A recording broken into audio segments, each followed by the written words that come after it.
Welcome to Soul Tips from PB, your source of Bible-based insights to strengthen your walk with God.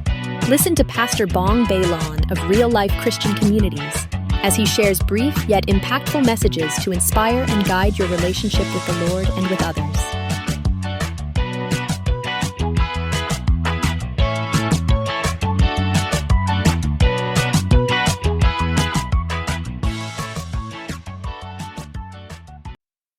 Hello everyone, welcome muli sa ating daily devotional. If this is your first time, ako po si Pastor Bong Bailon ng Real Life Christian Communities. At kung kayo naman po ay regularly nakikinig dito sa aking podcast, welcome muli. Salamat sa inyong pagbibigay ng oras para samahan ako dito sa ating pagmumuni-muni sa salita ng ating Panginoon. At tayo po ay nasa ikalawang araw na ng ating devotions for this week. So, for those of you who may not be familiar kung ano yung ginagawa ko each and every day of the week, sinususugan ko yung sermon ko every Sunday. So, last Sunday, aking tinalakay yung looking forward to our new physical bodies or resurrection bodies. At ating tinalakay yung 1 Corinthians 15 verses 35 hanggang 58. So ang ginagawa ko po is that every day, ina-unpack ko pa ng mas maigi o mas malalim pa para lubusan ninyo maintindihan kung ano man yung ating naging mensahe last Sunday. So, if this is your first time, that's what I'm doing basically. And for those of you naman laging nakikinig, so praise God for you. I'm really encouraged by your diligence and by your dedication to grow in your faith. Nawa magpatuloy po kayo sapagkat yan po ang kalooban ng ating Panginoon na tayo ay lumago sa salita ng Diyos. So, purihin ang Panginoon. Sa araw po na ito, ang ating devotions ay pinamagatang You Will Shine Uniquely in Glory. So, praise God. No? Ito ay mula sa 1 Corinthians 15 verses 39 to 41. So, basahin po natin at tayo ay mananalangin para humingi ng gabay sa ating Panginoon dito sa ating devotion. So, basahin natin verse 39. Not all flesh is the same. People have one kind of flesh, animals have another, birds another, and fish another.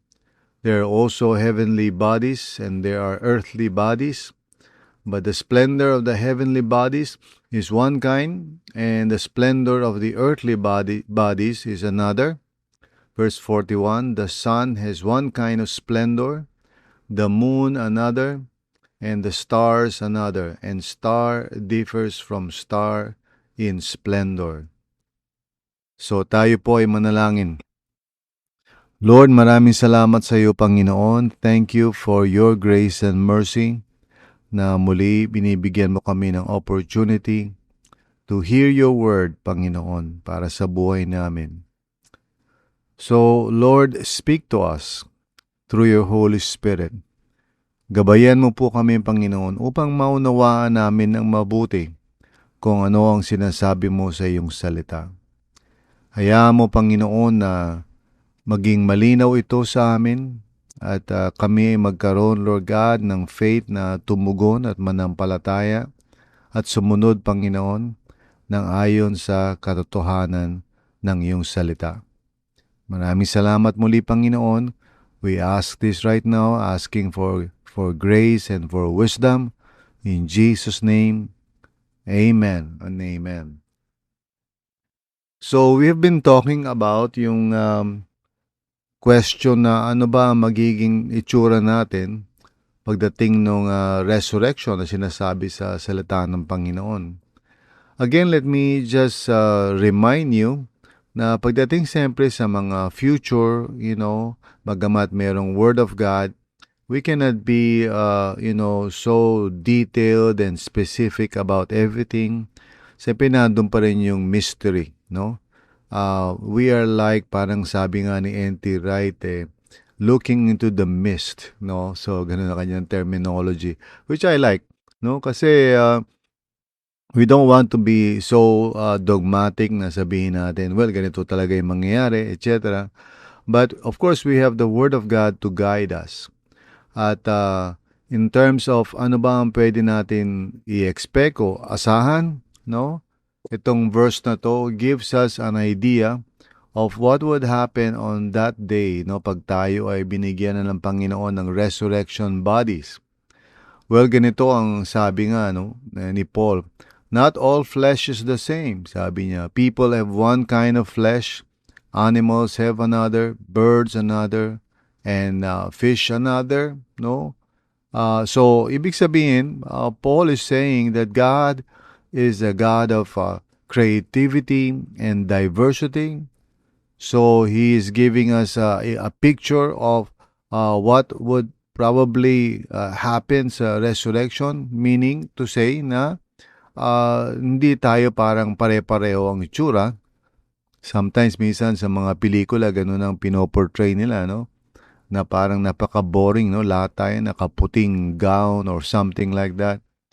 Instead, what the scriptures are saying through the Apostle Paul, guided by the Holy Spirit, sinasabi niya sa atin na God would really, honor the uniqueness of each and every one of us.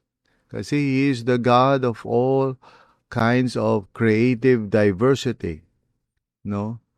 Sabi ni Apostle Paul sa verse 40, there are also heavenly bodies and there are earthly bodies. So, as far as our resurrection bodies are concerned, God is not going to be limited by one type of, sabihin natin, itsura. He's going to honor the uniqueness of each and every one of us. But then he adds, sabi niya, but the splendor of the heavenly bodies is one kind, and the splendor of the earthly bodies is another. So now he adds the word splendor, no? Or beauty, or glory, if we might use that same term, no? So sabi niya, the sun has one kind of splendor, the moon another, and the stars another. And star differs from star in splendor. So, kung alam niyo, kung kayo ay mahilig sa nature, siguro magigets yung sinasabi ni Paul, no? Na talagang merong beauty at kagandahan ang creation ng Panginoon. And so, pagdating ng araw that He's going to give us resurrection bodies, He's saying in effect, Paul is saying in effect, that our resurrection bodies will be beautiful and it will be unique, no? So, wonderfully unique. Gaya halimbawa, minsan pag tayo ay pumupunta sa mga, lugar na may nature like bundok or waterfalls or maybe mountains, yung mga ganon. I'm not particularly a nature guy, but I do enjoy it, Pag ako ay napupunta sa mga lugar, gaya halimbawa nung time na naka-experience kami ni PG, na nakapunta kami doon sa Niagara Falls. Nakita namin yun. So, wow, it's truly wonderful and magnificent. Grabe, yung Grand Canyon, mga ganun lugar. So, truly, God is an amazing God, He does not create duplicates. He's not boring. So in other words, He will preserve yung ating true uniqueness and identity while at the same time transforming it and perfecting it, ensuring that our uniqueness as a person, will gloriously remain in the new heavens and the new earth. Hindi tayo magiging kumbaga parang pare-parehas lang na itsura or paangit ang itsura. Remember what Paul is using here in terms of describing creation, splendor, sabi niya. And then may mga differences, may mga uniqueness. Nakakatuwa nga, gaya na sinabi ko sa sermon, if you would remember, kasi sinabi ni Paul sa verse 41, the star differs from star in splendor. I'm just amazed with that kasi it is just recently lang that NASA has discovered na merong about, more than 1 septillion stars, na na-identify nila. Well, hindi naman siguro na-identify, pero siguro na-extrapolate nila, na bilang nila by some kind of formula.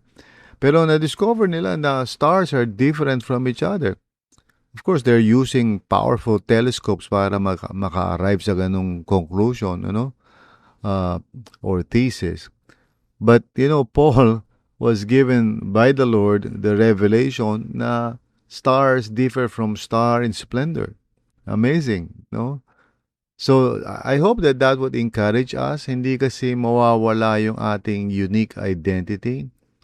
We will not lose our identity na para magiging magkakamukha tayo, in the new heavens and the new earth. God values our uniqueness. Kaya yung person natin, will be retained. And it's hard to speculate on what exactly would still be there. Maybe yung ating unique personality, yung feelings, yung mga natin, experiences and gifts. I don't want to speculate really in so much detail, pero I'm just encouraged to know na God values yung ating uniqueness. 'Di ba? Kahit naman ngayon dito sa buhay natin, um, we do our best to really be who we are, 'di ba? Ayaw natin 'di ba, parang pare-pareho tayo. Minsan nga nagkakaroon tayo ng problema kapag yung damit natin ay parehas din ng damit ng kaibigan natin o kasama natin sa isang okasyon. We feel parang, uy, ba't gano'n naman? Ba't pareho kami ng damit? Or pareho ng sapatos or whatever that may be. Hindi sa masama yun actually, but we value yung ating uniqueness, di ba? We want people to know us as we are at hindi tayo copycat, di ba? We are unique persons in ourselves. So that's how we value one another. So if that is true in this life, how much more, pagdating ng araw na yun, that we will receive our inheritance in the new heavens and new earth with our new spiritual bodies, with the redeemed earth, So napaka-exciting noon, di ba? So God values our uniqueness and He will maintain that but also transform it, no? Sabi nga sa scriptures, we are fearfully and wonderfully made. So yung ating resurrection bodies, who we are going to be, would also be magnificent and beautiful as God intended it to be. So let that encourage you, mga kapatid. Just, be encouraged that whoever you are becoming right now, hindi yan parang bigla na lang wawala ng parang bula, That's why what we're doing right now really matters, and who we are becoming really matters, okay? And the relationships that we have. Although, sinasabi sa scripture na hindi na, wala nang marriage during that time, but definitely we will recognize one another. Our uniqueness will be part of that new creation. So, hindi ko alam exactly lahat ng detalye, the scriptures does not tell us so much information. But at least it tells us this wonderful principle na, our new bodies will be glorious and unique. It will not be dull. It will not be boring.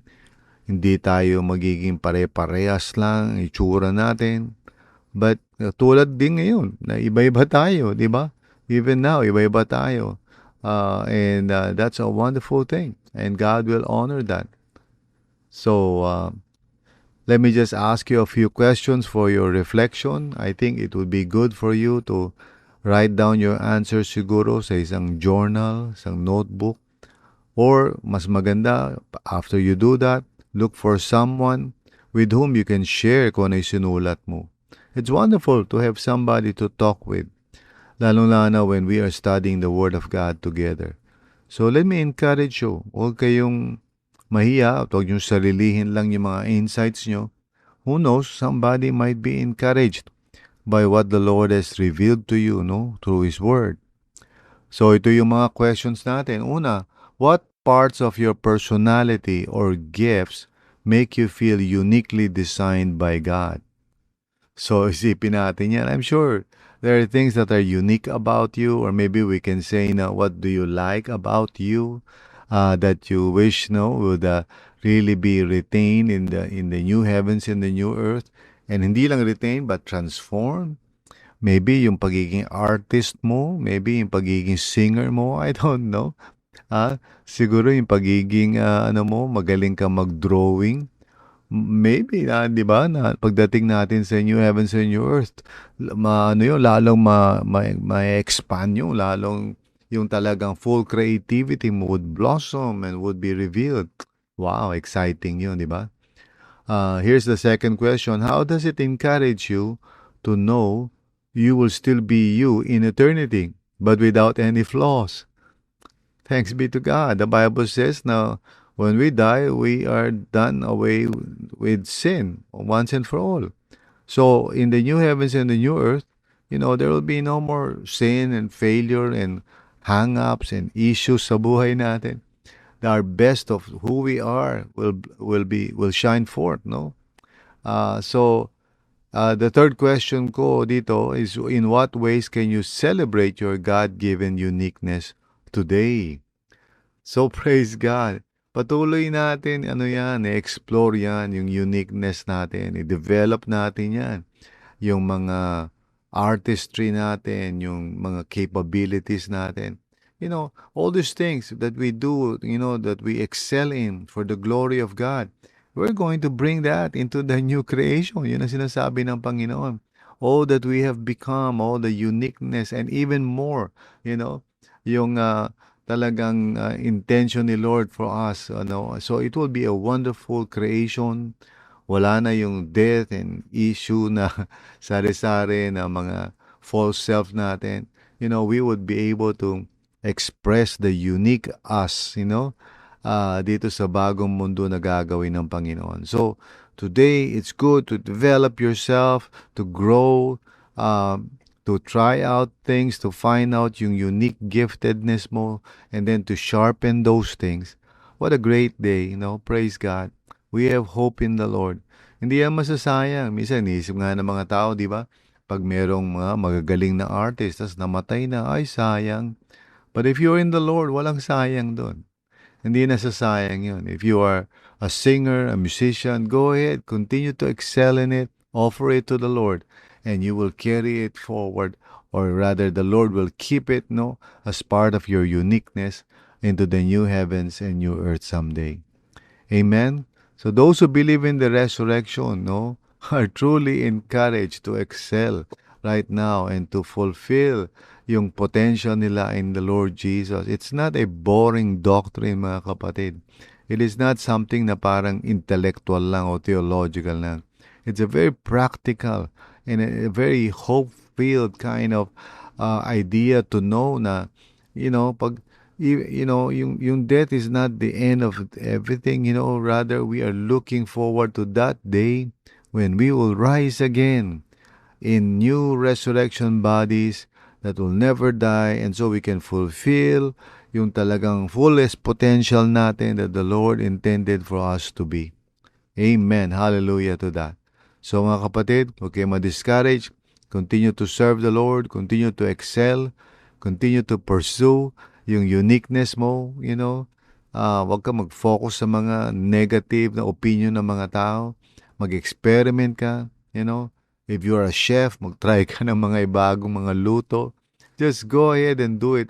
And do it all for the glory of God. Do it to glorify Him. Every time na may gagawin ka, just pray about it. Lord, kinreate mo ba ako na ganito? I want to try it. I want to excel in it. I want to develop it. Praise God. Amen? So, I hope na you are encouraged by our devotions today. So, tayo po ay manalangin. Lord, maraming salamat muli. You are a good, good Father to us.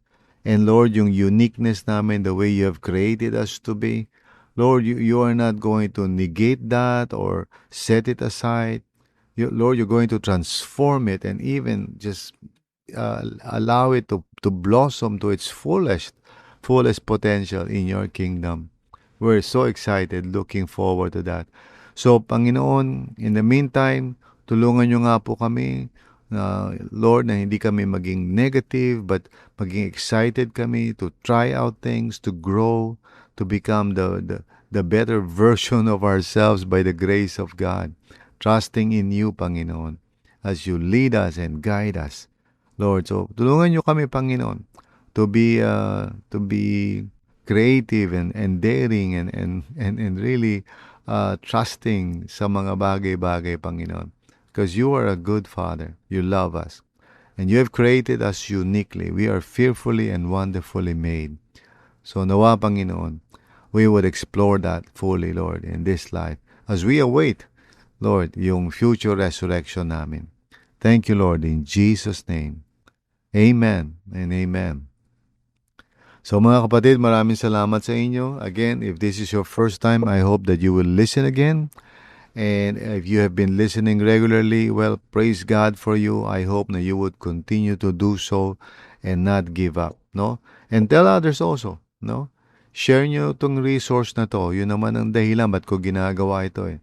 So that it can really not just become a personal inspiration sa inyo, but really as a tool for sharing your faith, a tool for talking about Jesus with friends and loved ones. So please, gamitin po natin.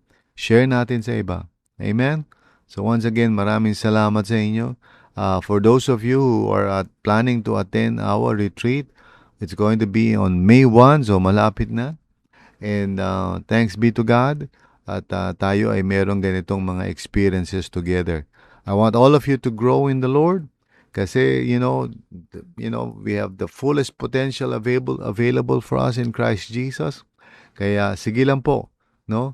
Mag-try tayo ng mga bagong bagay at alamin natin kung ano yung how God has created us, how God has gifted us. And everything we do it all for the glory of God. Amen?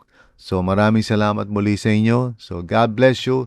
Stay focused on the Lord Jesus and honor Him in everything na ginagawa natin lahat. Amen. Amen.